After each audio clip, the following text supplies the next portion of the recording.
Egun on guztioi eta ongi etorriak izan zaitezte Gasteizera.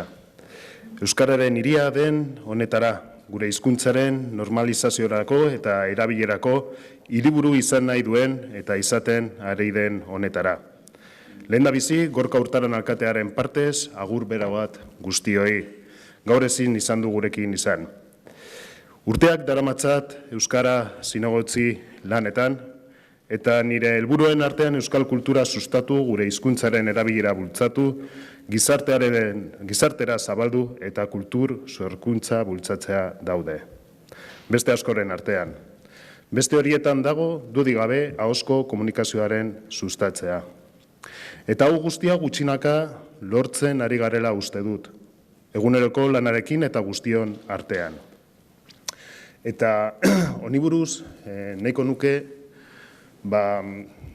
zerbait gogoratzea. Orain dela Gasteizen gaude, ezta? Lurdesek esan duen bezala, eta hori bere simbologia dauka, horrek bere simbologia dauka, baina esan behar dut, 80. hamarkadan, hau da, 20. mendean, hemen guraso asko hartu zuten erronka bat, eta bere gainean helburu gisa hartu zuten erronka hori.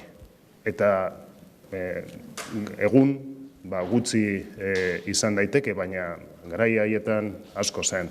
Bere seme-alabak euskaraz ikastea. Aldundiaren menpe hasi ziren ikastola horiek, eta egun ikusten dugu Gasteiz euskaldunagoa dela. Eta esan behar dut, guraso haiei zor diegula egun daukagun Gasteiz. Horregatik agerian utzi nahi nuen hori. Izan ere, gaurko jardunaldiak horretan guztiak lagunduko gaituela uste dut. Gero hitz egingo duten jakitunen maila ikusita argi daukat. Gasteizko udalak eta euskaltzaindiak hitzarmen bat sinatzen dute urtero, 80.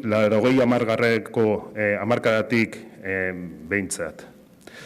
Bi erakundeen arteko lankidetza sendotzeko xedez, euskarak paper garrantzitsua izan behar baitu Euskadiko hiriburuan.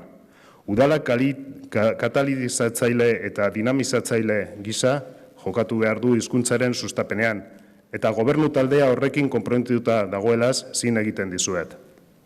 Gurea bezalako erakunde batek gure hizkuntzaren sustapenean lan egin behar du, baita gizartearen eskubideak bermatzeko arloan ere. Euskara lehentasunezkoa da, eta euskara Gasteizko kaleetan gehiagotan entzun behar dugula argi daukagu.